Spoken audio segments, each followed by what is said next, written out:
Hello guys, good morning, welcome back to our channel. কেমন আছো তোমরা সবাই? আশা করছি সবাই খুব ভালো আছো, আমিও অনেক ভালো আছি। আজকের ভিডিওটা স্টার্ট করলাম গাড়িতে উঠে রেডি হয়ে একদম। তো বাড়ির থেকে বেরোলাম, মা বড়মা বাবা বসেই ছিল মন্দিরে, দেখতেই পারলে একটুখানি শ্যুট নিতে পেরেছি কারণ গাড়িটা ছেড়ে দিয়েছিল। তো আজকে কোথায় যাচ্ছি আর ভাই বোনেরা আছি আজকে, অবশ্যই হ্যাঁ সেটা বলে রাখি, আজকে ভাই বোনেরা মিলে একটু ঘুরতে যাওয়ার প্ল্যান করেছি। তো সেখানেই যাচ্ছি, পুরো ভিডিওটা দেখলেই বুঝতে পারবে কোথায় যাচ্ছি। আর চলো পুরো ভিডিওটা করতে করতে বলবো পুরো ডিটেলসটা। সবেই গাড়িতে উঠলাম আর লক্ষ্য করতে পারছো আমার কপালে কিন্তু চন্দন আছে। চন্দনটা কখন ঘামতে ঘামতে উঠে গেছে আমি তো টেরও পাইনি। আর গলায় একটা কাঠের মালাও পরেছিলাম, তো সেটাও আমার বৌদিদের বাড়িতে গিয়ে খুলে গেছিলো, তাই আমি জলে ফেলে দিয়েছিলাম। 2-3 ঘন্টার রাস্তা আমরা 1 ঘন্টায় পৌঁছে গেছি। তার কারণ ট্রেনে বাসে করে গেলে হয়তো বা সময় লাগে, কারণ অনেক সময় অনেক জায়গায় ট্রেন লেট থাকে। আর যেহেতু আমরা প্রাইভেট গাড়িতে করে গেছি তাই 1 ঘন্টায় পৌঁছে গেছি। এই যে আমার বৌদি আর এই যে আমার ভাইপো বসে বসে লুচি খাচ্ছিল। তো আমার বৌদির বাপের বাড়ির জায়গাটার নাম আমি সঠিক বলতে পারছি না, ওই শান্তিপুরের ওই সাইডটাতে। আর আজকে কোথায় যাব চলো সেটা বলে রাখি। আজকে আমরা ভাই বোনেরা মিলে প্ল্যান করেছি হুট করেই সকালবেলা ঘুমের থেকে উঠে যে আজকে আমরা মায়াপুর যাব। আর আজকে রাধা অষ্টমী, সেই জন্য ঘুম থেকে উঠেইছি আজকে আমরা 9:30টার সময়। আর 10:30টার মধ্যে 1 ঘন্টার মধ্যে স্নান খাওয়া করে আমরা বেরিয়ে গেছি। তো আমরা ফার্স্ট এসেছিলাম বৌদির বাপের বাড়িতে। এইখানে যেহেতু বৌদি ভাইপো রয়েছে ওদেরকে নিয়ে, তারপরে আমরা বিকালের দিকে বেরোবো মায়াপুরের উদ্দেশ্যে। বৌদিদের বাড়িতে এসে দেখি বৌদি আর বৌদির মা রান্নাবান্না করছে, তার কারণ দুপুরের খাওয়া দাওয়াটা আমরা এখান থেকে কমপ্লিট করে যাব। সকালে আমরা খেয়ে এসেছি হালকা পাতলা কিছু। আর এই যে আমার ভাইপো এটা, আর বৌদিদের বাড়ির এইখানেই একটা স্কুল আছে, তো ওই স্কুলের এইখানে আমরা আসি। আর আমার বৌদির বাবার নিজের একটা চায়ের দোকান আছে, উনি কিন্তু খুব সুন্দর চা বানায়, অনেক দূর দূর থেকে লোকজন আসে এখানে চা খেতে। তো আমাদেরকেও একটা স্পেশাল চা বানিয়ে দিল, আমরা সবাই মিলে খেলাম। সত্যি কথা বলতে অসম্ভব হয়েছিল চাটা। আর এই ভিডিওটা এডিট করতে করতে আমার মনে পড়লো যে এই স্কুলটার নাম কি। এই স্কুলটার নাম ছিল হচ্ছে বাথানগাছি উচ্চ বিদ্যালয়। তো তারপরেই মনে পড়লো যে হ্যাঁ, এই লোকেশনটা বাতানগাছিতে ছিল। স্কুলটার নাম তো ছিল বাথানগাছি উচ্চ বিদ্যালয়, তবে এইখানকার স্টেশনের নাম নাকি বাতকুল্লা শুনেছি আমি, তবে জানি না সঠিক উচ্চারণটা ঠিক কী হবে।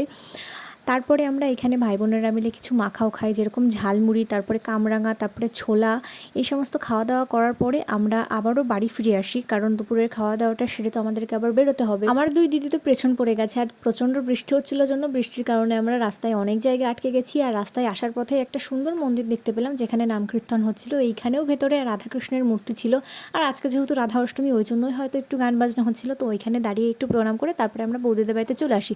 আর আমরা কিন্তু বাড়ি থেকে সবাই স্নান খাওয়া করে এসেছিলাম সকালে, তারপরেও দুপুরের খাওয়াটা এখান থেকে সারি আর স্নানও করে নিয়েছিলাম আমরা সবাই মিলে। আমার অনেক দিনের ইচ্ছা ছিল আমি মায়াপুরে যাব। হ্যাঁ, এর আগেও আমি মায়াপুরে গেছি, সেটা অনেক ছোট থাকতে, কিন্তু কেন জানি না আমার রিসেন্ট খুব মনে হচ্ছিল যে আমি মায়াপুরে যাই। আর আমার এটাও ইচ্ছে ছিল যে আমি মায়াপুরে গেলে শাড়ি পরে যাব।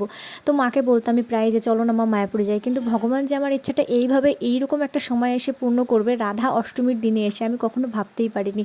তাই শাড়ি পরেই কিন্তু আজকে আমি এসেছি। আর যেহেতু প্রাইভেট গাড়ি ভাড়া করে এসেছি আমরা, তাই আমাদের অসুবিধা হয়নি। তবে হ্যাঁ, আজকে কিন্তু প্রচণ্ড গরম ছিল। দেখো গল্প করতে করতে কিন্তু আমরা মায়াপুর পৌঁছেও গেছি। আর এই যে লাইনটা দেখতে পাচ্ছ না, যে লাইনের পাশ দিয়ে আমরা হেঁটে যাচ্ছি, এই লাইনটা কিন্তু প্রসাদ নেওয়ার লাইন ছিল।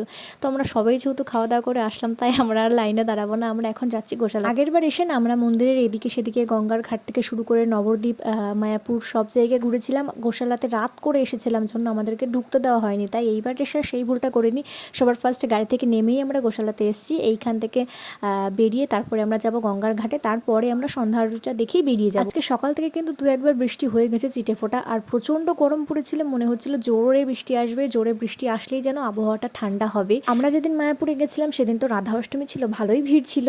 আর মায়াপুর থেকে এসে না ভিডিওটা পোস্ট করতে অনেকটা লেট হয়ে গেল, তার কারণ পরের দিন থেকেই প্রচণ্ড বৃষ্টি, না এদিকে কারেন্ট আছে না ফোনে চার্জ আছে ভিডিওটা এডিট করতে পারছি, না এদিকে কারেন্ট আছে ওয়াইফাই চলছে যে ভিডিওটা পোস্ট করব। এই দিককার গরম তো দেখতেই পাচ্ছে, সবাই যে যার মতো ওড়না দিয়ে হাত দিয়ে বাতাস খাচ্ছে। তো মায়াপুর মন্দিরের সামনে আমরা দাঁড়িয়েছিলাম, সামনে বলতে ওই সাইডে একটু, যে যার মতো ছবি উঠলাম। ছবি তো প্রচুর উঠেছি, ভরে ভরে উঠেছি, যেগুলো আমার ইনস্টাতে বা ফেসবুকে পেয়ে যাবে। আমার ছবি না কেউ সুন্দর করে তুলে দিতে পারে না, আমি পাকা করে দাঁড়িয়ে থাকলে অমনি ছবি তুলে দেবে, কেউ একটু বলেও না যে তুই সোজা হয়ে দাঁড়া বা তোর মুখটা এইদিকে আসছে না বা এইরকম করে দাঁড়া। আমি যখন কারো ছবি তুলে দিই তখন তাদের কোনো সমস্যা থাকলে আমি বলি যে সোজা হয়ে দাঁড়া বা তোর মুখটা আসছে না, তখন তাদেরকে বলেই কিন্তু সুন্দর করে ছবি তুলি। যে ছবি তোলে তার অন্তত এই জিনিসগুলো বলে নিয়েই ছবি তোলা উচিত, যে যাকে ছবি তুলছি তার ছবিটা ঠিকঠাকভাবে আসছে, তো সেই বাঁকা করে দাঁড়িয়ে থাকলে অন্তত তাকে বলা উচিত যে সোজা হয়ে দাঁড়া, বা তার মুখটা আসছে না, বা এই দিকে একটু ঘুরে দাঁড়া, এই জিনিসগুলো অন্তত বলা উচিত। ভোরে ভোরে ছবি তুলে দেয় ঠিকই, আমার মেমোরি হয়তো ফুল হয়ে যাচ্ছে, কিন্তু মনের মতো ছবি আর হচ্ছে না। যখন বাড়ি এসে দেখি যে মনের মতো ছবি হয়নি বা রিলসগুলো হয়নি, তখন সত্যি খুব কষ্ট হয়। কি আর করা যাবে, স্মৃতি রাখার জন্য হয়তো বা পোস্ট করি, কিন্তু মনের মধ্যে একদমই ভালো লাগে না। যাই হোক, ওইখান থেকে আমরা গেছিলাম গঙ্গার ঘাটে, তারপরে গঙ্গার থেকে একটু জল ফল ছিটিয়ে নিয়ে আমরা আসি মন্দির দর্শন করতে। যেহেতু সন্ধ্যা লেগে গেছে, এখন আমরা সন্ধ্যা আরতি দেখার জন্য ঢুকবো। আর সন্তু দাদা বলছিল এখানে যে আমি তো মায়াপুরের মন্দিরে অনেকবার গেছি, তাই ফোনগুলো আমার কাছে রেখে যা, আর তোরা সবাই মন্দির থেকে ঘুরে আয়। ভেতরে যেহেতু ফোন অ্যালাউ নেই, তাই ভেতরের কোনো শ্যুট নিতে পারিনি আমরা। তারপরে আর কি সন্ধ্যা আরতিটা দেখেই যখন মন্দির থেকে বেরোই, তখন শুনি যে ড্রাইভার নাকি পার্কিং এরিয়া ছেড়ে রাস্তায় এসে দাঁড়িয়ে আছে, এখন আমাদেরকে বাড়িতে যেতে হবে। ওনার আর একটা ভাড়া আছে, তাই তাড়াতাড়ি করে বাড়িতে যেতে হবে। তারপর সবাই মিলে গাড়িতে উঠে পড়ি, আর রাস্তায় আসার সময় আমরা একটা হোটেল থেকে খাওয়া দাওয়া করে নিই। বিশ্বাস করো, মন্দিরের ভেতরে যখন ঢুকেছিলাম না সন্ধ্যা আরতি দেখতে, তখন এতটা শান্তি বোধহয় আর কোথাও নেই। এতদিন বাদে এসে হুট করে রাধা অষ্টমীর মতো একটা শুভ দিনে এসে যে আমার মনের ইচ্ছাটাকে ভগবান এইভাবে পূর্ণ করবে, আমি তো কখনো ভাবতেই পারিনি। মায়াপুরে ঘুরে আমার তো ভীষণই ভালো লাগলো। তোমাদের পুরো ভিডিওটা দেখে কেমন লাগলো অবশ্যই কমেন্টে জানিও। আর ইউটিউব থেকে দেখে থাকলে চ্যানেলটিকে সাবস্ক্রাইব করে দিও, ফেসবুক থেকে দেখে থাকলে ফলো করে দিও। টাটা।